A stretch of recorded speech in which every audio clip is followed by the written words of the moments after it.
Hello YouTube, my name is Zach, and today I'm going to be analyzing Steven Wilson from Porcupine Tree and a bunch of other stuff. So, a little bit about Steven Wilson if you've never heard of him or not familiar with him. He has been a producer, he's been a songwriter, he's been a frontman for a band, he's had his own solo projects, he's done a little bit of everything in the progressive rock sphere. I've been an on and off fan of his music. There have been times where I've really gotten into his music, like middle of Porcupine Tree years, like In Absentia, Fear of a Blank Planet, that kind of era. And then there's been times where I kind of wasn't as interested, like The Incident, and then I was a big fan of Hand Cannot Erase, so I've kind of been up and down about Steven Wilson. The reason that I chose him today is that I am looking to explain a couple of things that I haven't really gone into much when it comes to singing technique, kind of outside the framework of just strictly proper classical singing and things, kind of give you guys a little bit of a different perspective, because I believe that Steven Wilson takes a little bit of a different approach to his singing than other like rock and prog and metal singers do, for better or for worse. And there's pros and cons to his approach, and we're going to go into that a little bit today. I am almost to 900 subscribers as of this video. I'm so close to 1,000, and like I announced in my last video, at 1,000 subscribers I'm going to be analyzing Mike Patton. It's going to be a 3-part series, so if you want to see that, help me get to 1,000 subs. I'm 100 away. We're almost there. Thank you so much for all of your support, and I am elated to get to that point, and I can't wait to do the analyses of Mike Patton. By the way, BT, you know who you are. He was in my little Guess the Analyses contest from a few videos back, and I owe him an analysis of a video of his choice, so he hasn't gotten back to me yet. So if you're watching this, BT, check this out. Make a comment for me, let me know what you want me to analyze, and I will do it, as long as it's not like rap or crazy screaming or anything like that. I'll do an analysis of it. It's on you because you won the competition. If you've never seen my videos before, this is an objective vocal analysis. I make these videos under the same premises as if Steven Wilson came into my voice studio and wanted to take a lesson from me. And it's all based on principles of health and long-term vocal sustainability. I'm not here to laud his praises or to cut him down for his mistakes. It's just I'm being as objective as I can. I'm a fan of him, so I would love to sit here and say nothing but good things about him. But as in all things, everyone has things that they can work on with their singing, me too. So please keep that in mind as watching this. I'm not just trying to bash Steven Wilson or anything like that, and I appreciate the fandom that he has out there. He's a very well-respected musician and producer, and for very good reason. So this is The Sound of Muzak. I think this was being performed in 2005 or 2006, so shortly after it was created. This is one of my favorite of their songs, and I also think that the chorus of this song gives me a unique opportunity to talk about another element of singing that I haven't really breached very much yet in my videos. So, without further ado, here goes The Sound of Muzak by Porcupine Tree.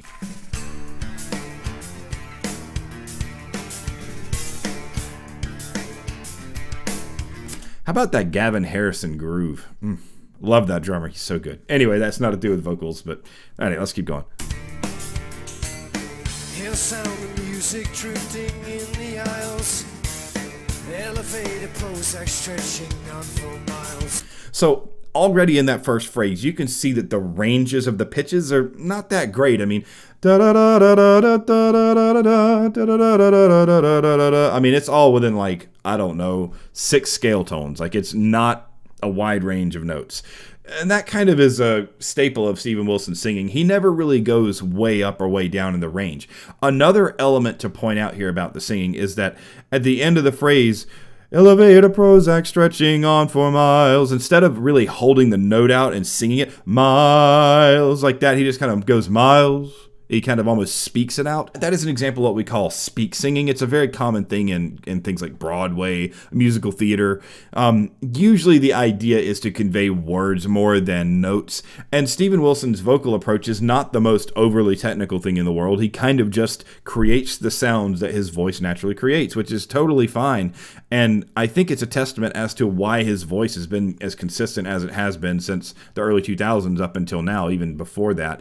He's never really pushed himself to do things that his voice isn't really capable of doing or would harm him. So while that does kind of keep his vocal melodies tending to be kind of like a little more squashed in, and he never really does anything that branches out vocally a lot, it's kept him consistent and it's kept him healthy.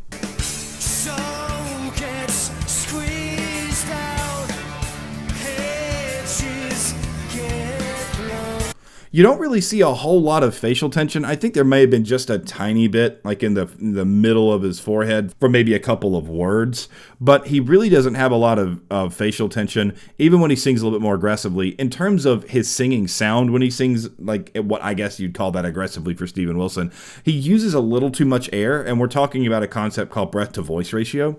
Breath-to-voice ratio basically refers to the amount of air that comes out when you sing compared to the amount of voice that you use. And typically, when we speak, we're using like 95% voice and 5% air. Those are estimates, but I mean, I wouldn't be surprised if the ratio were 98% voice and 2% air. You don't really use a whole lot of air. And one of the common characteristics you're going to find of his singing throughout this video is that he puts a lot of extra air through. Not to where it's the point of like a covered sound like I've spoke of in the past, but he definitely puts a little bit too much air through, and I think that it affects his efficiency, and you're going to see that it does affect his ability to sustain phrases later in the song.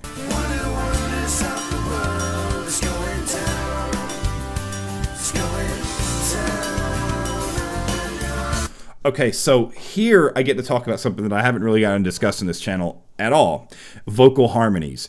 And to give you a little bit of a background why I can talk about this, before I decided I wanted to be like a solo singer, I actually was more in love with choral music than anything. Choral music is ultimately what made me want to become a professional musician.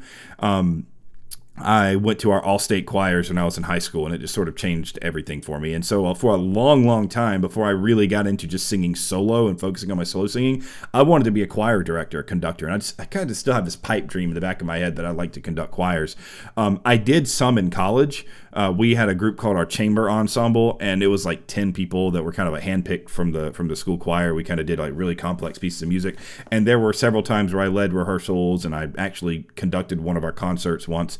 So it's always been something that I've been really interested in, and I've learned a lot about it. So, and I've also done some workshops with some pretty notable choral groups like Cantus and Chanticleer. I've done workshops with them and learned a lot about choral conducting, and I've been in several major ensembles. I did a concert under a lady named Alice Parker, and if you know who Alice Parker is, then you realize that's like a big time name drop in the choral community. So I've got quite a bit of experience with the choral scene, and so creating vocal harmonies is also something that I feel like I'm pretty well equipped to talk about.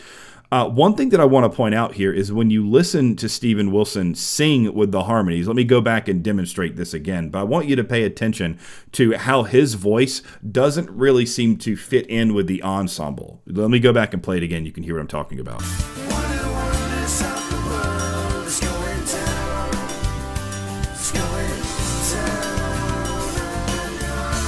So you can kind of hear how his voice and the timbre of his voice sticks out over the rest of the ensemble. Now, I'm also not certain that this video doesn't have some kind of like overdubs or like external vocals plugged into it. I don't know. It could, but I'm not sure. Either way, it's still a good example. His vocal timbre kind of sticks out. It kind of sounds lower than the rest of the ensemble, and part of that is that the harmonies are singing in a tessitura above his vocal melody. But also the sound of his voice, even though the pitches are all in tune, doesn't seem to work as far as like the way that it doesn't sound as cohesive. It sounds like he sticks out. So this is when we talk about a concept called blend. Blending when you sing with vocal harmonies is extremely important if the goal is to make your singers sound like one cohesive unit. And there are a lot of factors and variables that go into blend, like matching dynamic levels, everybody being in tune well, overtoning well. But one of the most common things that makes you blend best is matching embouchures. And I've talked about embouchures a great deal in videos prior to this, like lip shapings and things. And it's interesting because in some ways, singing in a choral setting with vocal harmonies is probably not as healthy for you as singing in a solo setting. And the reason is that so much of the concept of blend involves making your voice match other people's. And as anybody who's watched my videos for any extended period of time knows, one of the hallmarks of healthy solo singing is sticking to your own voice in the way that it naturally happens and not trying to alter it or change it to sound like someone else. So choral singing is very demanding of the voice in that sense. And a lot of times you'll do things that are vocally unhealthy over long periods of time just to create specific sounds to blend for certain pieces. And in this case, it sounds like the top end harmonies have a better blend than what Steven Wilson's doing. Now, there is another logic to this as well. And it could be that Steven Wilson is deliberately singing with a little bit of a different timbre to make himself distinguish from his ensemble. And so that has to do with a concept called texturing. And, do you want your melody to stick out more over the rest of the harmony, or do you want it to sound cohesive? And that's sort of an artistic choice. But just to give you an idea, when you listen to those harmonies, if you hear that they sound in tune, and it sounds like the harmonies are there, but not everything locks up, it's a lack of blend. And so what I'm going to do is I'm going to put in a video here of a group called Contus that I've actually done a workshop with, just a really quick clip of what it sounds like when an ensemble blends together completely.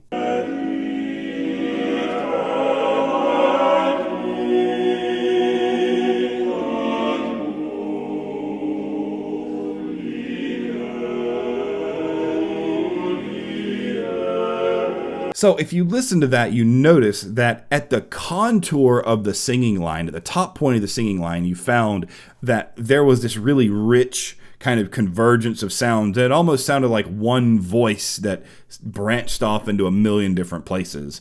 That's an example of excellent vocal blend. So when you listen for vocal harmonies, or if you're creating vocal harmonies in the future, pay attention to these things. The vowels that they sing all match up. They're all perfectly in tune. They all are relatively even dynamic levels. All those things matter when you make vocal harmonies. Even if you're in a production setting where you're recording, if your vowels don't properly match up, your embouchures aren't the same, your vocal harmonies will never sound as cohesive as they could if your vowels did match.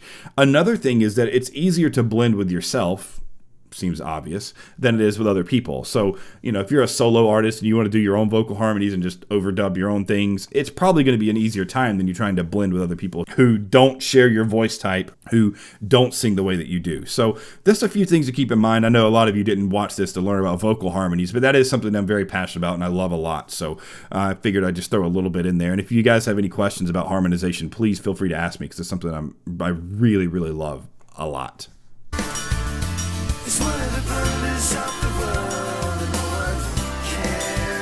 So here, if you listen through the harmonies, you'll hear that Steven Wilson's vocals are just a little flat and everything's just a little bit under pitch. He's in the ballpark vicinity of the right note, but everything just kind of hangs down a little bit below what the note should be. And I think that this is probably a characteristic of the extra breathing, that breathiness that I was talking about before, where he's using too much air.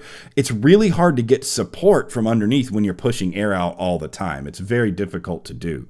So if you're using too much air, the regulation of the support structures is going to be much harder to maintain.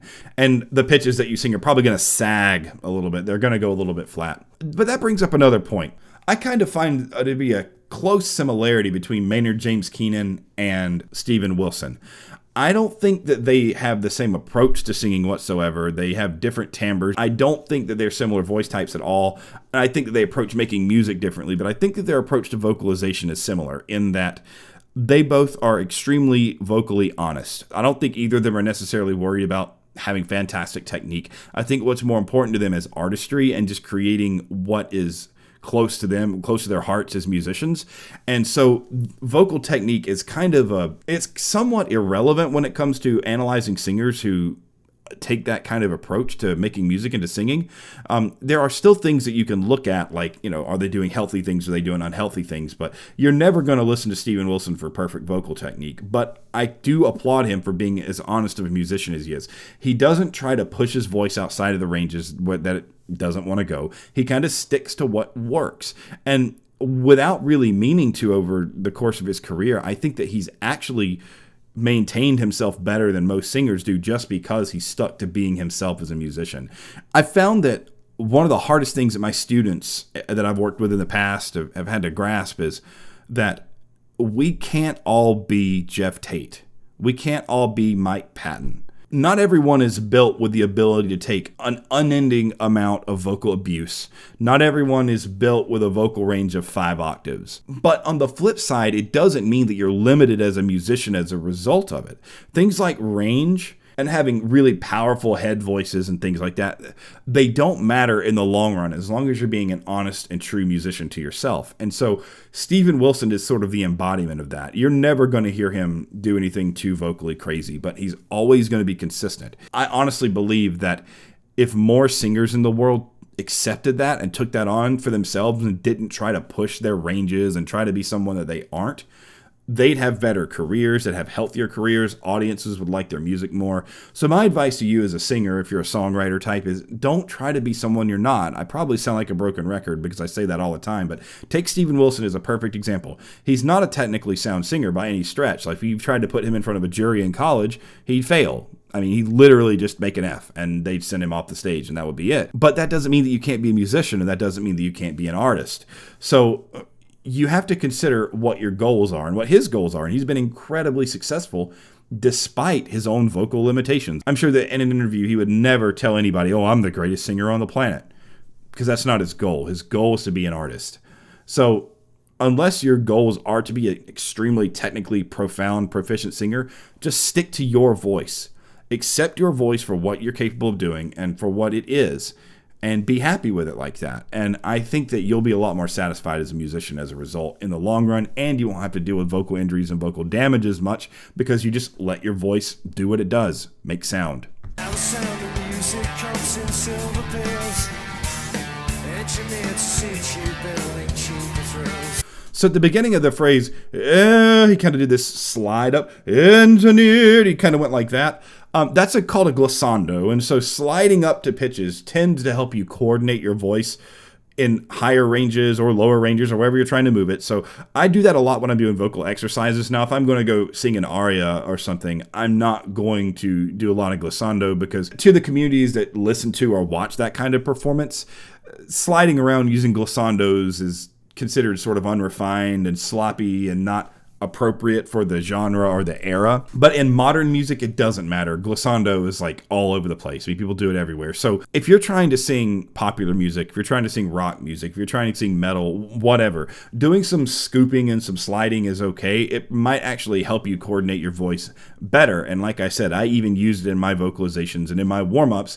to make sure that my voice is well coordinated, even if I don't intend on scooping in the actual pieces that I'm performing. So him using a glissando is probably like a good springboard for him to sing his lines with more consistency. So if you ever feel like you're having trouble hitting a pitch or starting a phrase, certainly put a little scoop on the front of it and see how it sounds. Now, if you are a vocal educator and you're watching these videos, I understand that what I said is like oil and water. Like, I know that that's not a technically sound thing to do. It isn't. I know that.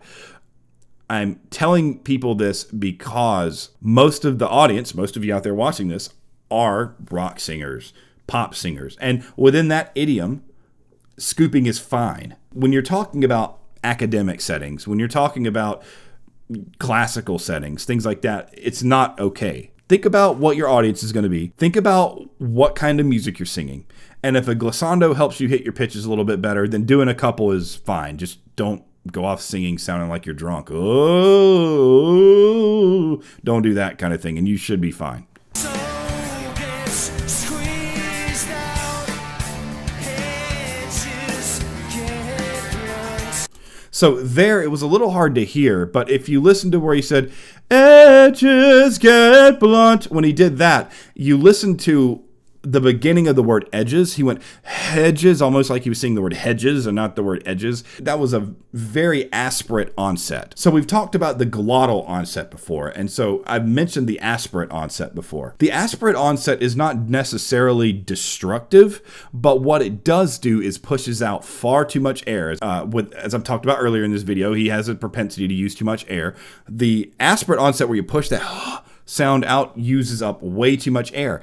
And the problem with it isn't that it damages your voice. It's not damaging at all. It just makes singing less efficient. So if you listen to him singing it again, I'll play it back for you. He went, edges get blunt, right? So he split edges get blunt, which is one sentence, into two separate lines, because he didn't have enough air to carry all the way through the phrase. For people who use aspirate onsets, this is exceedingly common. I mean, this happens all the time to people who use aspirate onsets. So the thing that I use aspirate onsets for the most is to help people learn not to use glottal onsets. But the thing you have to be aware of is that it basically ravages your breath support. And if you listen to the following phrase, I've already seen through this video, so I know what to expect. Listen to where he says, Demographic gives what you want. You'll even hear in the middle of the word demographic, he'll split it in half. And that short little phrase, demographic gives what you want, he can't even do without breathing like 3 times because of his overexertion of air. So I'm going to play the phrase back. Listen for the aspirate at the beginning of the phrase, and then listen through the end of it, and you'll see exactly what I'm talking about.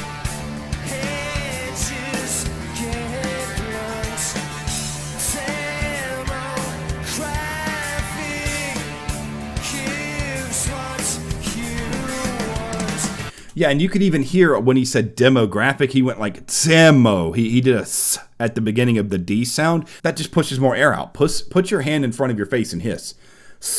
If you hiss really hard, you can feel air on your hand. So when you go demographic, you're just pushing extra air out. Another thing he did is when he said gives what you want. You want, however the line goes, something like that. When he sung you, he went, you want. He put huh on you in the second note.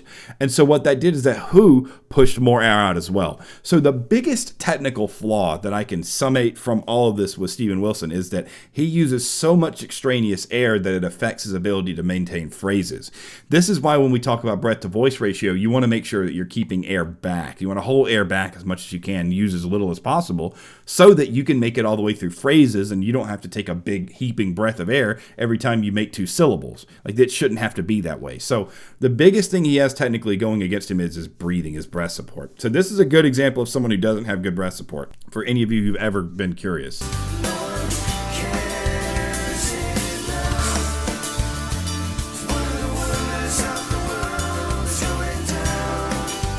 So yeah, you could even hear there when he went, one of the wonders of the world is going down. When he did one of the wonders, he kind of went, one of the wonders. He kind of just stuffed it all into one little phrase and didn't really accentuate any of the consonants.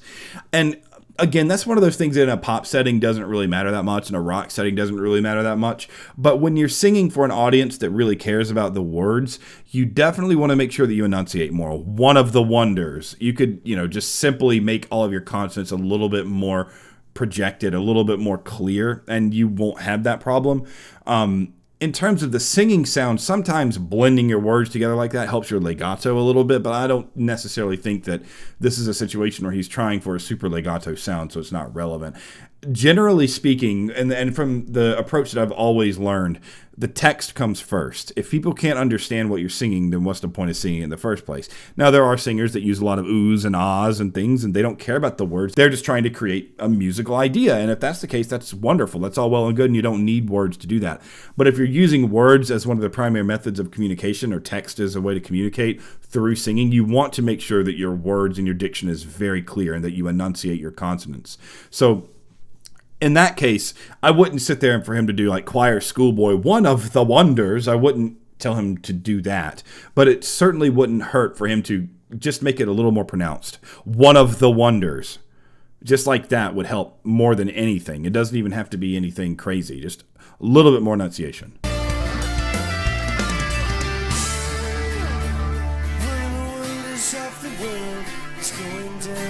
Yeah, so right there, you could even hear that extra breath at the beginning of that phrase caused the pitch to be low for the first half of the phrase, and it didn't really go back on pitch until we moved on to a different note entirely. So at the risk of being redundant here, you've got to make sure that when you breathe, you've got low breath. You breathe down from low. You have your diaphragm expand downward. And if you don't understand what I mean by that, I have a video called A Primer on Breathing in the Diaphragm. I highly recommend you watch that because it kind of goes in depth about it. But you have to have a good low breath, and you have to be able to manage the amount of air that you expel at the beginning of your phrases, because if you push too much air out, your entire phrase will be off.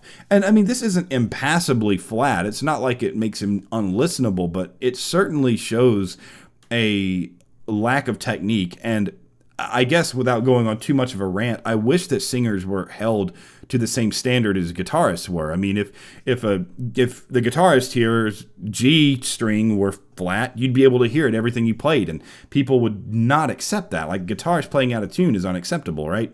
It's if a drummer can't keep time, like, he's not a good drummer. So why aren't singers held to the same standard? If you can't sing a phrase without going flat, like, how are you a singer? I don't know. Maybe you guys can shed some light on that to me. That's something that I've never understood, even though I'm a voice teacher, like why do singers get get so many free passes about missing pitches and singing flat and that kind of thing. I've never understood it. So rant off. But the idea here is that if you don't have that good breath support, that's what's going to happen. Your pitches are going to go flat, and you might still be a good singer, but you're going to go flat, and it won't be as consistent as it would be otherwise.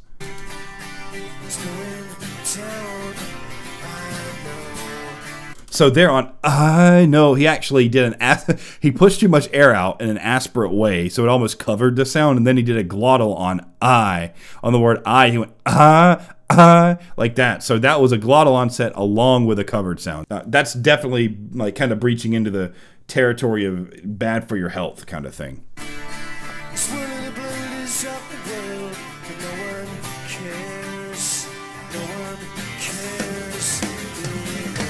Yeah, cares. When he sings cares, he goes cares. You can hear that at the beginning. Too much air pushing out.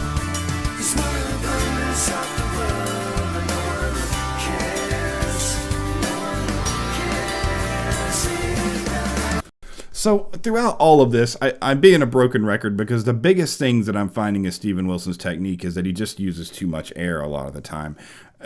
And he's not doing it in a way that causes damage to his voice because, I mean, this was, I think, 13 years ago, and his voice is just as consistent and just as even as it was then. He has no vocal health issues that I know of, and he never has.